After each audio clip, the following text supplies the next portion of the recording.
তাহলে অ্যাকচুয়ালি আমরা যে চ্যাপ্টারটা আজকে শুরু করতে চলেছি সেই চ্যাপ্টারটার নাম হচ্ছে ফাইনাল অ্যাকাউন্ট। ফাইনাল মানেই আমরা বুঝতে পারছি যেটা আমরা একদম লাস্টে গিয়ে করব, সেই অ্যাকাউন্টস। এই ফাইনাল অ্যাকাউন্টস আমাদের ক্লাস 11-এ 10 মার্কসের কোশ্চেন আসবেই আসবে, কোনো কোনো বোর্ডে 15 মার্কসেরও আসতে পারে। যখন আমরা কলেজে পড়ব সেই কলেজেও আমাদের ফাইন্যান্সিয়াল অ্যাকাউন্টিংয়ে ফাইনাল অ্যাকাউন্ট থাকবে। তারপরে আমরা যদি কোনো দিন এমবিএ পড়ি বা চার্টার্ড কস্ট কিছু পড়ি, সেখানেও আমাদের ফাইনাল অ্যাকাউন্ট থাকবে। ফাইনাল অ্যাকাউন্ট এমন একটা জিনিস যে ফাইনাল অ্যাকাউন্ট প্রত্যেকটা কোম্পানিকে বছরে একবার করে পাবলিশ করতেই হয়, পাবলিশ না করলে হয় না। আমি আগে বলার চেষ্টা করি যে ফাইনাল অ্যাকাউন্ট আমরা কেন করব, কেন তার এত ইম্পর্টেন্স। সেটা না জানলে ফাইনাল অ্যাকাউন্ট আমরা কেন করছি সেইটা বলাটাই বৃথা। দেখ, আমাদের যতগুলো কোম্পানি আছে আমরা জানি যে আমাদের বিজনেস 2-3 রকম ভাগে হচ্ছে। কীরকম বেসিসে হচ্ছে? একটা হচ্ছে যে সোল প্রপাইটারশিপ বিজনেস, যে একটা মালিক সেই বিজনেস করছে সেই সব। সেকেন্ড যেটা হচ্ছে সেটা হচ্ছে অংশীদারি কারবার বা পার্টনারশিপ বিজনেস, 2 বা 2-এর বেশি প্রপাইটার মিলে একসাথে প্রফিট শেয়ার করছে, সেই লক্ষ্য নিয়ে বিজনেস। Number 3, company. এই কোম্পানি হচ্ছে সবথেকে ইম্পর্টেন্ট বিজনেস এন্টিটি, কারণ এই কোম্পানি বেসিক্যালি বিজনেস করে। এক মালিকানা কারবার বা পার্টনারশিপ ফার্ম বেসিক্যালি ছোট ছোট এন্টিটি। যত বড় বড় বিজনেস এন্টিটি রয়েছে তারা প্রত্যেকে কোম্পানি। এবার এই কোম্পানি আমাদের 2 রকম হয়। একটা হচ্ছে ঘরোয়া কোম্পানি বা প্রাইভেট লিমিটেড কোম্পানি, আরেকটা হচ্ছে পাবলিক কোম্পানি বা সার্বজনীন কোম্পানি। তা প্রাইভেট লিমিটেড এবং পাবলিক লিমিটেডের মধ্যে মেইন ডিফারেন্স হচ্ছে পাবলিক লিমিটেড কোম্পানি জনসাধারণ কমন পিউপিলের কাছে তার শেয়ার ইস্যু করে, শেয়ার ইস্যু করে সাধারণ মানুষের থেকে ক্যাপিটাল কালেক্ট করে। আর প্রাইভেট লিমিটেড কোম্পানি সেই কোম্পানির যারা মানুষ, যারা সেই পরিবারভুক্ত, যারা সেই ফ্যামিলির মেম্বার, তাদের থেকেই তারা ক্যাপিটাল কালেক্ট করে। এই যে ধর আমাদের Tata company, Maruti company, Infosys company, তারপরে HDFC bank, IndusInd bank, state bank, এগুলো সবই হচ্ছে পাবলিক লিমিটেড কোম্পানি। এই কোম্পানিগুলো শেয়ার মার্কেটে এনলিস্টেড। শেয়ার মার্কেটে এনলিস্টেড এখানে কোম্পানি টোটাল ক্যাপিটালকে নির্দিষ্ট কতগুলো শেয়ারে ভাগ করা আছে। যে ধরো একটা কোম্পানির টোটাল ক্যাপিটাল হচ্ছে 100 কোটি টাকা, প্রত্যেকটা শেয়ারের দাম 10 টাকা। তাহলে 100 কোটিকে যদি আমি 10 দিয়ে ভাগ করি তাহলে 10 কোটি হচ্ছে নাম্বার অফ শেয়ারস। তাহলে প্রত্যেকটা শেয়ারের দাম 10 টাকা, তাহলে 10 কোটি শেয়ার আছে ওই কোম্পানির। এইবার এই 10 কোটি শেয়ার যে কোনো মানুষ ইন্ডিপেন্ডেন্টলি কিনতে পারে মার্কেট থেকে। এবার আমরা যখন একটা কোম্পানিতে ইনভেস্ট করতে যাব বা একটা কোম্পানির যখন আমরা শেয়ার কিনবো বা সেই কোম্পানিতে আমরা যখন টাকা ইনভেস্ট করব, তখন আমরা প্রথম যেটা দেখব যে সেই কোম্পানির কি অবস্থান, সেই কোম্পানি লাস্ট 5 বছর ধরে বা লাস্ট 2 বছর ধরে বা লাস্ট 1 বছর ধরে কোম্পানি কিভাবে চলছে, কোম্পানি কি ভালো কিছু করতে পারছে না কোম্পানি খারাপ কিছু করেছে। আচ্ছা, এই কোম্পানির প্রফিটই বা কেমন হচ্ছে, এই কোম্পানিতে ক্যাপিটাল কত টাকার আছে, এই কোম্পানিতে কত টাকার অ্যাসেট আছে, সেই অ্যাসেটের মধ্যে ফিক্সড অ্যাসেট কত টাকা, কারেন্ট অ্যাসেট কত টাকার, এই কোম্পানির ডেপ্ট রিকভারি করার ক্ষমতা কতখানি। একটা কোম্পানির ধর অনেক টাকা লোন আছে, তা সেই কোম্পানি যদি হঠাৎ করে লিকুইডেশনে চলে যায়, কোম্পানি যদি আস্তে আস্তে অবসরের দিকে যেতে থাকে, তাহলে কোম্পানি কি করে তার যে ডেপ্ট সেটাকে সে মিট আপ করতে পারবে। তা এই সব জিনিসগুলো আমরা চেক করে তবেই আমরা আমাদের টাকা ওই কোম্পানিতে ইনভেস্ট করি। তা এই সব জিনিসগুলো চেক করতে গেলে আমাদের মেইনলি যেটা দরকার হয় সেটা হচ্ছে কোম্পানির ফাইন্যান্সিয়াল স্টেটমেন্ট। এই কোম্পানির ফাইন্যান্সিয়াল স্টেটমেন্টই হলো কোম্পানির ফাইনাল অ্যাকাউন্ট, যেটা কোম্পানিকে প্রতি বছর ম্যান্ডেটারি পাবলিশ করতেই হয়। প্রত্যেকটা কোম্পানির ফাইন্যান্সিয়াল স্টেটমেন্ট থাকতে বাধ্য। তাই জন্য ফাইনাল অ্যাকাউন্ট করাটা বাধ্যতামূলক। এবার ফাইনাল অ্যাকাউন্ট 2 রকম হতে পারে। একটা হচ্ছে এক মালিকানা কারবার বা পার্টনারশিপ ফার্মের জন্য ফাইনাল অ্যাকাউন্ট, আর কোম্পানির জন্য ফাইনাল অ্যাকাউন্ট। তো বেসিক্যালি 3টে এন্টিটির জন্য ফাইনাল অ্যাকাউন্ট সেম, কিন্তু কোম্পানি যেহেতু একটা ঠিকঠাক একটা স্ট্রাকচার্ড অর্গানাইজেশান, সারা ভারতবর্ষে একটা ইউনিফর্মিটি মেনটেন করতে হয়। তাই জন্য প্রত্যেকটা কোম্পানিকে ভারতবর্ষের কোম্পানিজ অ্যাক্ট 2013 মেনে চলতে হয়। আগে ছিল 1956, 1956-এর পরে 2013-এ কোম্পানিজ অ্যাক্ট নতুন করে তৈরি করা হয়েছে, এবং তারপরে 2014 সালে অ্যামেন্ডমেন্ট হয়েছে, 2017-এ অ্যামেন্ডমেন্ট হয়েছে, এবং বলা হয়েছে যতগুলো কোম্পানি আছে ভারতবর্ষে প্রত্যেকটা কোম্পানিকে একটা সিস্টেম, একটা স্ট্রাকচার মেনে চলতে হবে। তা সেই স্ট্রাকচারে বলা আছে যে ফাইনাল অ্যাকাউন্টটাকে এইভাবেই পাবলিশ করতে হবে। তো বেসিক্যালি আমরা আজকে যে ফাইনাল অ্যাকাউন্ট শিখবো, সেই ফাইনাল অ্যাকাউন্টটা পুরনো ফরম্যাট, মানে যেটাতে আমরা এক মালিকানার করেছি বা যেটাতে আজও এক মালিকানা বা পার্টনারশিপের করা হয়, কোম্পানিজেরও করতে পারো, অসুবিধা নেই, কিন্তু সেই ফরম্যাটটা ভারত সরকার আর অ্যাকসেপ্ট করে, তাই তার ফরম্যাটটা একটু আলাদা হয়ে গেছে। তা আমরা আগে ওল্ড ফরম্যাটটা শিখব। ওল্ড ফরম্যাটটা শেখার পরে আমরা যখন ক্লাস 12-এ উঠবো, যখন আমাদের কোম্পানিজ অ্যাক্ট থাকবে, কোম্পানিজ অ্যাকাউন্ট থাকবে, তখন আমরা সেই ফরম্যাটটাতে চেঞ্জ করব। তো এই যে আমরা আগের ফরম্যাটটা শিখছি, এই আগের ফরম্যাটে আমাদেরকে 3টে অ্যাকাউন্ট করতে হয়, মানে মেইনলি 2টো অ্যাকাউন্ট করতে হয় আর একটা স্টেটমেন্ট হয়। কী কী সেটা? আমরা প্রথমে যেটা করি সেটাকে বলা হয় ট্রেডিং অ্যাকাউন্ট। ট্রেডিং অ্যাকাউন্ট বলে একটা অ্যাকাউন্ট প্রথম খুলতে হয়। তারপরে আমরা একটা অ্যাকাউন্ট খুলি যেটাকে বলা হয় পিএল অ্যাকাউন্ট বা প্রফিট অ্যান্ড লস অ্যাকাউন্ট। তারপরে আমরা যে জিনিসটা করি সেটাকে বলা হয় ব্যালেন্স শিট। ব্যালেন্স শিট কোনো অ্যাকাউন্ট নয়, ব্যালেন্স শিট হচ্ছে একটা স্টেটমেন্ট। ব্যালেন্স শিট কোনো অ্যাকাউন্ট নয়, ব্যালেন্স শিট হচ্ছে একটা স্টেটমেন্ট। স্টেটমেন্টের অ্যাকাউন্টের মধ্যে বেসিক ডিফারেন্স কি? অ্যাকাউন্টসে ডেবিট ক্রেডিট থাকে, ডুয়াল এন্ট্রি কনসেপ্ট মেনে অ্যাকাউন্টসকে মেনটেন করা হয়। স্টেটমেন্টে কোনো ডেবিট ক্রেডিট থাকে না, এবং স্টেটমেন্ট কখনোই কোনো ওই ডুয়াল এন্ট্রি সিস্টেম মেনে তৈরি করা হয় না। তোমরা এখনও অবধি যেটুকু পড়াশোনা করেছো তাতে সমস্ত লেজার হচ্ছে তোমাদের কাছে অ্যাকাউন্টস, কিন্তু তোমরা কস্ট ট্যাক্সে যে কস্ট শিট করেছিলে সেই কস্ট শিটটা হচ্ছে একটা স্টেটমেন্ট। কস্ট শিটের মতনই ফাইন্যান্সিয়াল একটা স্টেটমেন্ট, যেটাকে আমরা বলি ব্যালেন্স শিট। এবার আমাদের ট্রেডিং অ্যাকাউন্ট আর পিএল অ্যাকাউন্ট করে আমরা কিভাবে ব্যালেন্স শিট করব?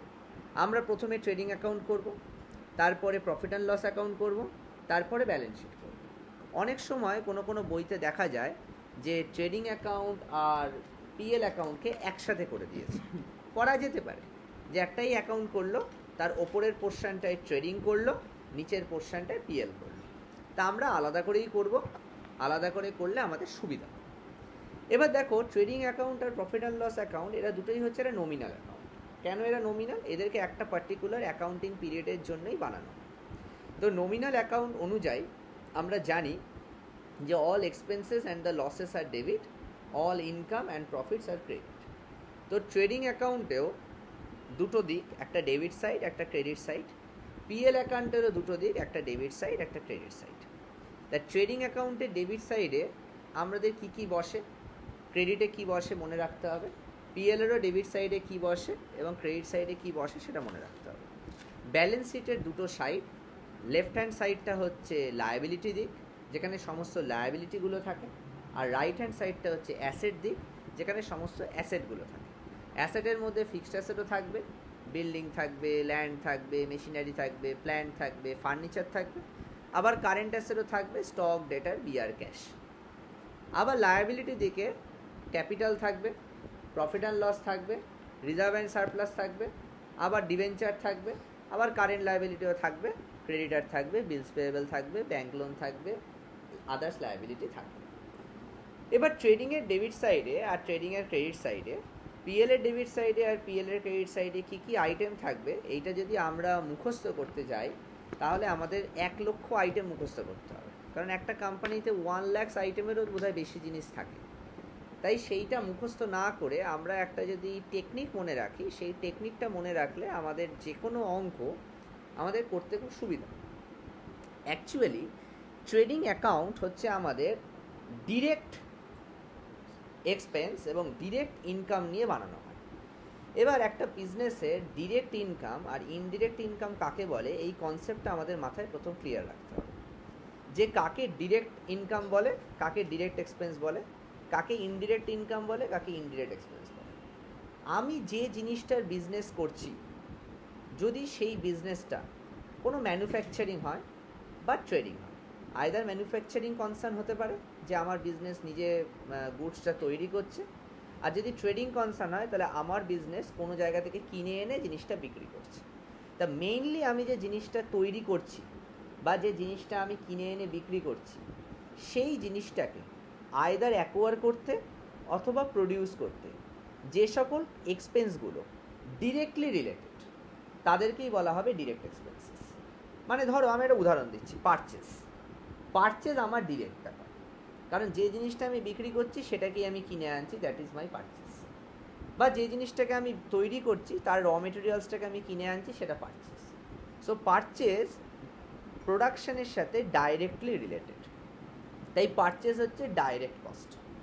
যেহেতু ডাইরেক্ট এক্সপেন্সেস তাই সেটা ট্রেডিংয়ে যাবে, যেহেতু এক্সপেন্সেস তাই ডেবিট সাইডে যাবে, তাহলে ট্রেডিংয়ের ডেবিট সাইডে পারচেজ যাবে।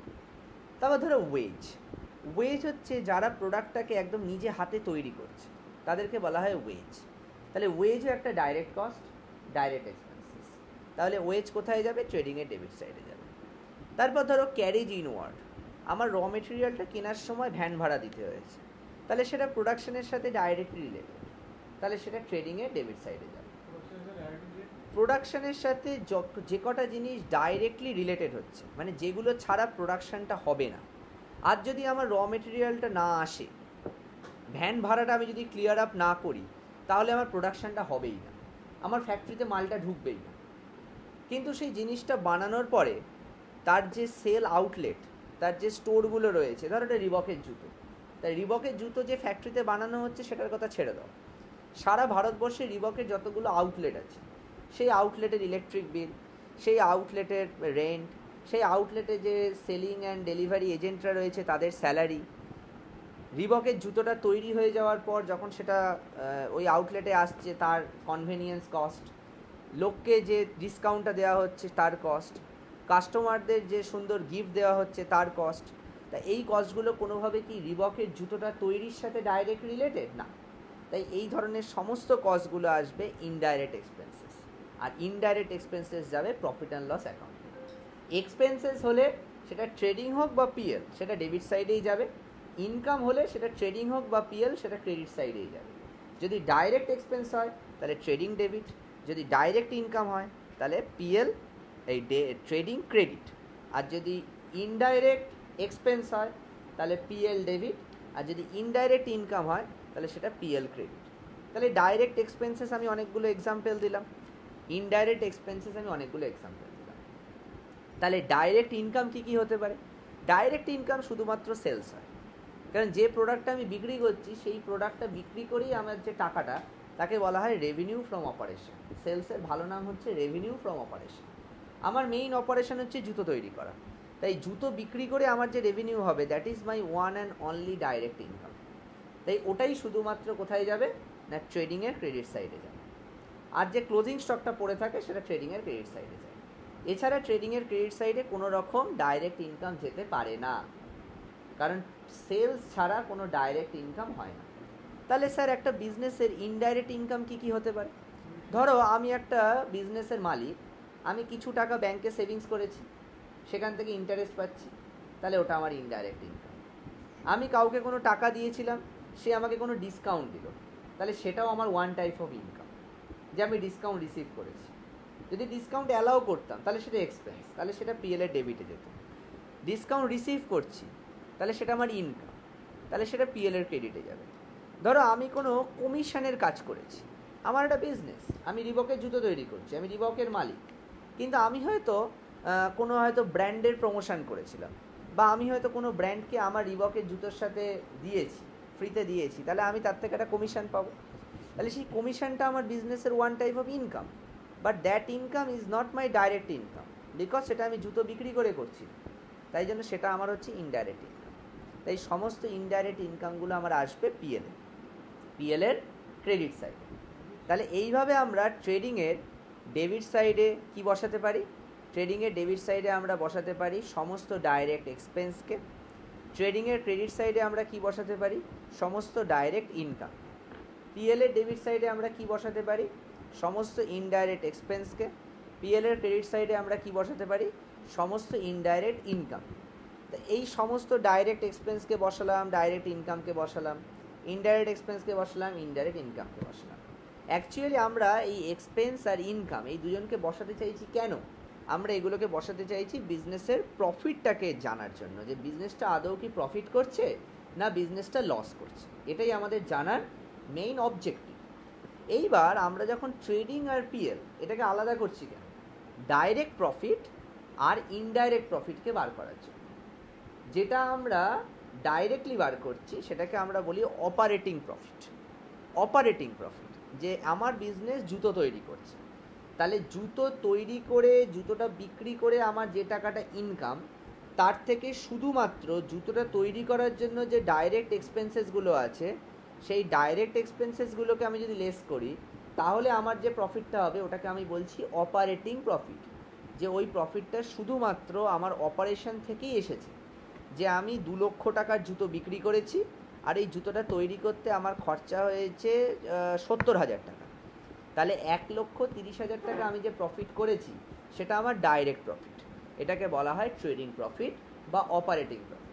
এবার এই অপারেটিং প্রফিট থেকে আমি কি করব? আমি সমস্ত ইনডাইরেক্ট এক্সপেন্সেসগুলোকে বাদ দেব এবং কিছু ইনডাইরেক্ট ইনকামকে যোগও করব, নিয়ে আমার যে অ্যাকচুয়াল প্রফিটটা বেরোবে সেটাকে বলা হবে নেট প্রফিট বা নন অপারেটিং প্রফিট। তাহলে ট্রেডিং অ্যাকাউন্ট থেকে আমার অ্যাকচুয়ালি বেরোয় গ্রস প্রফিট বা অপারেটিং প্রফিট, আর পিএল অ্যাকাউন্ট থেকে আমার যেটা বেরোয় সেটাকে বলা হয় নেট প্রফিট বা নন অপারেটিং প্রফিট। এবার এই নেট প্রফিটটাকে আমি কি করব? ব্যালেন্স শিটে নিয়ে যাব। ব্যালেন্স শিটে পুরনো বছরে আমার যা ক্যাপিটাল ছিল সেই ক্যাপিটালের সাথে যদি প্রফিট হয় তাহলে সেটা অ্যাড করব, তাহলে ক্যাপিটালটা আর একটু বাড়বে। আর যদি লস হয় তাহলে লেস করব, তাহলে ক্যাপিটালটা কমবে। তাহলে ট্রেডিং থেকে আমি অপারেটিং প্রফিট আর অপারেটিং লসকে পিএলে নিয়ে আসব, পিএল থেকে আবার নন অপারেটিং প্রফিট বা নন অপারেটিং লস মানে নেট প্রফিট আর নেট লস কিছু একটা বেরোবে, সেটাকে আমি ব্যালেন্স শিটে নিয়ে যাব। ব্যালেন্স শিটে নিয়ে গিয়ে আমরা একদম ছোটোবেলায় পড়িয়েছিলাম যে accounting equation asset equal to liability plus capital. তাই ব্যালেন্স শিটের নিচের দুটো অ্যামাউন্ট, ব্যালেন্স শিটের দুটো দিক, একটা লায়াবিলিটি দিক একটা অ্যাসেট দিক, তাই লায়াবিলিটির দিকের টোটাল আর অ্যাসেট দিকের টোটাল যদি অঙ্কের শেষে মেলে তাহলে ভালো, যদি না মেলে তাহলে আসছে বছর আবার হবে, কোনো অপশান নেই, পুরো অঙ্কটাই ভুল হয়েছে। তাই ফাইনাল অ্যাকাউন্ট করতে গেলে আমাদেরকে আগে স্টেপ বাই স্টেপ করতে হবে। আমরা ট্রেডিং করব, পিএল করব, দেন আমরা ব্যালেন্স শিটে যাব, সমস্ত আইটেমগুলো আমরা বসাবো, ট্রেডিংয়েরটা ট্রেডিংয়ে বসাবো, পিএলেরটা পিএলে বসাবো, এরপরে আমরা ব্যালেন্স শিটের আইটেম সমস্ত অ্যাসেটকে আমরা অ্যাসেট দিকে বসাবো, সমস্ত লায়াবিলিটিকে আমরা লায়াবিলিটি দিকে বসাবো। এই অবধি আমাদের পোস্টিংয়ের কাজ শেষ। এবার আমরা যখন অঙ্ক খুলবো তখন আমরা দেখব প্রত্যেকটা অঙ্কে আমাদের কিছু অ্যাডিশনাল ইনফরমেশান দেওয়া আছে, মানে একটা ট্রায়াল ব্যালেন্স তো ওপরে দেবেই, যে ট্রায়াল ব্যালেন্স থেকে আমরা সব জিনিসগুলো বসালাম, ট্রেডিংয়েরটা ট্রেডিংয়ে, পিএলেরটা পিএলে, ব্যালেন্স শিটেরটা ব্যালেন্স শিটে, তারপরে আমরা নিচে দেখব 5টা বা 6টা বা 7টা অ্যাডিশনাল ইনফরমেশান দিয়ে দিয়েছে। এই অ্যাডিশনাল ইনফরমেশানগুলো আমাদেরকে ধরে নিতে হবে যে এগুলো after preparation of trial balance বানানো হয়েছে। তা after preparation of trial balance মানে ওইগুলো ট্রায়াল ব্যালেন্সে অ্যাডজাস্টেড নয়, তাই ট্রায়াল ব্যালেন্সে অ্যাডজাস্টেড না মানে দুদিকে মেলানো নেই। তাহলে আমরা যদি অ্যাডিশনাল ইনফরমেশানগুলোর রেসপেক্টে যে কোনো একটা জায়গায় এন্ট্রি করি তাহলে কিন্তু আমাদের ভুল হয়ে যাবে, কারণ আমাদের financial accounting debit credit dual entry সিস্টেমের ওপর বেস করে তৈরি করা। তাই জন্য অ্যাডিশনাল যে কটা ইনফরমেশান থাকবে প্রত্যেকটা ইনফরমেশানের মিনিমাম 2টো জায়গায় এন্ট্রি হবেই হবে, মিনিমাম 2টো জায়গায় হবেই হবে। 3টেও হতে পারে, 4টেও হতে পারে, 5টাও হতে পারে, আমি লাইফে 7টা অবধি করেছি, কিন্তু সেটা এখনই তোমাদের বিগিনিং স্টেজে হবে না, উঁচু ক্লাসে যেতে যেতে হবে। কীরকম হতে পারে মানে আমি একটা উদাহরণ দিচ্ছি অঙ্ক ঢোকার আগে থিওরিটিক্যাল পোর্শনটা শেষ করি, তারপর আমি প্র্যাকটিক্যালে ঢুকবো। ধরো সাপোজ অ্যাডিশনাল ইনফরমেশানে দেওয়া আছে ক্লোজিং স্টক, কারণ তোমরা জানো ক্লোজিং স্টক ট্রায়াল ব্যালেন্সে থাকে না। তাহলে অ্যাডিশনাল ইনফরমেশানে যখন ক্লোজিং স্টক থাকবে, ক্লোজিং স্টক লেখা আছে 30,000 টাকা, তাহলে এই 30,000 টাকা মিনিমাম 2টো জায়গায় যাবে। কোথায় কোথায় যাবে না, একটা ট্রেডিংয়ের ক্রেডিট সাইডে যাবে, আরেকটা ব্যালেন্স শিটের অ্যাসেট সাইডে। এই হলো 2টো জায়গায় যাবে। তাহলে ভেতরেই ওর ইম্প্যাক্টটা এমন হয়ে যাবে যাতে ট্রায়াল ব্যালেন্সটা বা ব্যালেন্স শিটটা মিলে যাবে। তুমি যদি একটা দিকে পাঠাও তাহলে কিন্তু ব্যালেন্স শিট মিলবে না। যখন আমরা অনেকগুলো অঙ্ক করব, অনেকগুলো অঙ্ক করার পরেও এক্সামের জন্য আমরা একটা ট্রিক শিখিয়ে দেবো। সেই ট্রিক্সটাতে লাইফে এমন কোনো দিন হবে না যে আমি কোনো ব্যালেন্স শিট মিলিয়ে আসতে পারলাম না। আমার ব্যালেন্স শিট লাইফে মিলবেই, কিন্তু যে খাতা দেখবে সেও বুঝতে পারবে না আমি কি করে মিলিয়েছি, তাই সে আমাকে ফুল মার্কস দেবেই। কারণ সে অঙ্ক দেখবে, সে প্রফিট দেখবে, লস দেখবে, কিন্তু ধরো এমন হতেই পারে যে কোনো একটা পার্টিকুলার অ্যাডজাস্টমেন্ট কোথায় যাবে বুঝতে পারছি না, কিন্তু ওই ফাইনাল দিনে এক্সামের ঠিক আগে আমি এমন একটা জিনিস শিখিয়ে দেব যেটা আমিও জানি না ওটা কোথায় যাবে, কিন্তু কোথায় যাবে আমি দেখে এমন জায়গায় বসাবো সেটা ঠিক জায়গাতেই বসবে, মানে না জেনেও ঠিক জায়গায় বসবে। তাই এক্সামিনারের বোঝার সম্ভবই নয় যে ছাত্রটা জেনে বসিয়েছে না না জেনে বসিয়েছে। তাই আমার 10 কখনোই ইনসিকিওর হবে না, কিন্তু তার আগে অবধি আমাকে ওটা বোঝার জন্য আমাকে কিন্তু প্রচুর অঙ্ক প্র্যাকটিস করতে হবে। সাপোজ ধরো অ্যাডিশনাল ইনফরমেশনে দিয়ে দিল ডেপ্রিসিয়েশন। আমরা জানি ডেপ্রিসিয়েশন এমন একটা জিনিস সেটা আমাদের অ্যাসেটের ভ্যালুটা কম। আজ আমি একটা মোবাইল কিনলাম 10,000 টাকা দিয়ে, কালকে থেকে মোবাইলটার ভ্যালু কমতে কমতে কমতে কমতে থাকবে, দ্যাট ইজ মাই ডেপ্রিসিয়েশন। তাহলে ডেপ্রিসিয়েশনের মিনিমাম দুটো জায়গায় কি এন্ট্রি হতে পারে, একটা হবে ব্যালেন্স শিটের অ্যাসেট সাইডে মোবাইলটা শো করছে, সেই মোবাইল থেকে আমি ডেপ্রিসিয়েশনটাকে লেস করে দেবো। আমার অ্যাসেট সাইডে মোবাইলটা শো করছিল 10,000 টাকা, ধরো ডেপ্রিসিয়েশন আমার হয়েছে 1,000 টাকা, তাহলে আমি ব্যালেন্স শিটের অ্যাসেট সাইডে গিয়ে লিখবো মোবাইলের তলায় লেস ডেপ্রিসিয়েশন 1,000, নিয়ে আমি 9,000 টাকাকে ধরবো যে এখন মোবাইলটার ভ্যালু। আর এই 1,000 টাকার আরেকটা এন্ট্রি কোথায় হবে, এটা আমার ওয়ান টাইপ অফ এক্সপেন্স, কিন্তু এক্সপেন্সেসটা ডাইরেক্ট না ইনডাইরেক্ট? ইনডাইরেক্ট। তাহলে আমি পিএল এর ডেবিট সাইডে গিয়ে লিখবো to depreciation on mobile phone 1,000 টাকা। তাহলে দেখো একটা ডেপ্রিসিয়েশনের আমি দুদিকে এন্ট্রি করব। তারপর ধরো ব্যাড ডেপ্ট। ব্যাড ডেপ্ট মানে আমার মার্কেটে ডেটার ছিল 2 লাখ টাকা। ব্যাড ডেপ্ট মানে যারা আমাকে আর টাকা দেবে না। ধরো 50,000 টাকা আমার ব্যাড ডেপ্ট হয়ে গেছে, তাহলে আমি প্রথম কি করব, অ্যাসেট সাইডে ডেটার থেকে 50,000 টাকা লেস করে দেবো। লেখা ছিল ডেটার 2 লাখ টাকা, লিখবো লেস ব্যাড ডেপ্ট 50,000 টাকা। তাহলে এটাও আমার কি একটা এক্সপেন্স, তাহলে এটাও কোথায় যাওয়া উচিত, আমার পিএল এর ডেবিট সাইডে যাওয়া উচিত। এক্সপেন্স কিন্তু এটা ইনডাইরেক্ট। আবার পিএল এর ডেবিট সাইডে গিয়ে আমরা লিখে দেবো টু ব্যাড ডেপ্ট কত টাকা না 50,000 টাকা। তাহলে দেখো প্রত্যেকটা এন্ট্রির মিনিমাম দুটো জায়গায় করে আমাদের সেটেলমেন্ট হয়ে যাচ্ছে। এই জিনিসগুলো আমাকে কিন্তু মাথায় রাখতে হবে। ধরো কাউকে আমার স্যালারি দেওয়া বাকি আছে, স্যালারি আউটস্ট্যান্ডিং, আমি হয়তো 10,000 টাকার স্যালারি দিয়েছি, কিন্তু অ্যাডিশনাল ইনফরমেশনে লেখা আছে আউটস্ট্যান্ডিং স্যালারি 2,000 টাকা। তাহলে আউটস্ট্যান্ডিং স্যালারি হলেও সেটা আমার এক্সপেন্স না ইনকাম? এক্সপেন্স। তাহলে ওটা আমি পিএল এর ডেবিট সাইডে নিয়ে যাব, নিয়ে গিয়ে আমি স্যালারির সাথে লিখবো অ্যাড আউটস্ট্যান্ডিং স্যালারি 2,000 টাকা। তাহলে স্যালারি ডাইরেক্ট কোনো দিন হয় না, ওয়েজেস ডাইরেক্ট হয়। যে শ্রমিকরা ডাইরেক্ট কাজ করে তাদেরকে ওয়েজ দেওয়া হয়, স্যালারি মানে সে ইনডাইরেক্ট লেবার, তাকে স্যালারি দেওয়া হচ্ছে। তাই আমি আগেই পিএল এর ডেবিট সাইডে টু স্যালারি লিখেছিলাম 10,000 টাকা, তার সাথে এখন আমি লিখলাম add salary, add outstanding salary 2,000 টাকা। তাহলে ওটা হয়ে গেল 12,000 টাকা। তাহলে এই 2,000 টাকার আমার আরেকটা এন্ট্রি করতে হবে, তার স্যালারিটা আমার দিতে বাকি।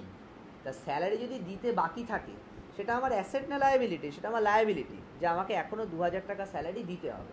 তাহলে আমি লায়াবিলিটি সাইডে গিয়ে টুক করে লিখে দেবো আউটস্ট্যান্ডিং স্যালারি 2,000 টাকা। এইভাবে যতগুলো অ্যাডিশনাল ইনফরমেশান থাকবে ততগুলো অ্যাডিশনাল ইনফরমেশানকে আমরা মিনিমাম দুটো জায়গায় করে করে করে করে পোস্টিং করব। পোস্টিং করার পরে আমরা ওই প্রফিট লস ক্যালকুলেশন করতে করতে এসে যখন ফাইনাল ব্যালেন্স শিটের টোটাল আমরা করব, আমরা যদি 100% ঠিক করে করতে পারি তাহলে আমরা দেখব ব্যালেন্স শিটের দুদিক আমার 100% মিলে গেছে, এবং একটা কনফিডেন্স তৈরি হবে যে আমি ফাইনাল অ্যাকাউন্ট করতে পারছি। এই হচ্ছে আমার ফাইনাল অ্যাকাউন্টের ট্রিটমেন্ট। এইভাবে আমাকে ফাইনাল অ্যাকাউন্ট করতে হবে। আমি যেই কোম্পানিজ ফাইনাল অ্যাকাউন্টটা বলছি ওটার এর স্ট্রাকচারটা আলাদা, কনসেপ্টটা সেম। এখানে আমরা অ্যাকাউন্টিং প্রেজেন্টেশন করি, ওখানে আমরা স্টেটমেন্ট প্রেজেন্টেশন করি। এখানে আমাদের ব্যালেন্স শিটটা হচ্ছে ভার্টিক্যাল ফরম্যাট, পাশাপাশি থাকে লায়াবিলিটি বাঁ দিকে থাকে, অ্যাসেট ডান দিকে থাকে। ওখানে ব্যালেন্স শিটটা হচ্ছে হরাইজেন্টাল ফরম্যাট, যেখানে ওপরে থাকে লায়াবিলিটি থাকে ওপরে, অ্যাসেটটা থাকে নিচে, এমনি নর্মাল। এখানে আমরা ট্রেডিং অ্যাকাউন্ট করি, প্রফিট অ্যান্ড লস অ্যাকাউন্ট করি। ওখানে আমাদের একটা স্টেটমেন্ট অফ অ্যাফেয়ার্স বানাতে হয়, ওটাও একটা স্টেটমেন্ট মতন করে বানাতে হয়। ওখানে কোম্পানিজ ফাইন্যান্সিয়াল স্টেটমেন্টটা কমপ্লিট স্টেটমেন্ট।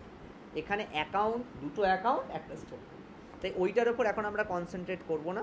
আগে আমরা কনসেপ্ট ক্লিয়ার করে বেসিক ফাইনাল অ্যাকাউন্টটাকে রেডি করে ফেলবো। তারপর আমরা যখন কর্পোরেট অ্যাকাউন্টিং স্টার্ট করব তখন আমরা কর্পোরেট ব্যালেন্স শিট বা কর্পোরেট করে আমরা প্রফিট অ্যান্ড লস অ্যাফেয়ার্স আমরা করব।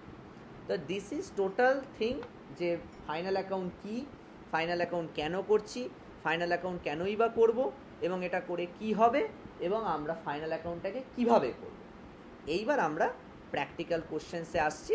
যে ফাইনাল অ্যাকাউন্ট আমরা কিভাবে সলভ করতে পারব।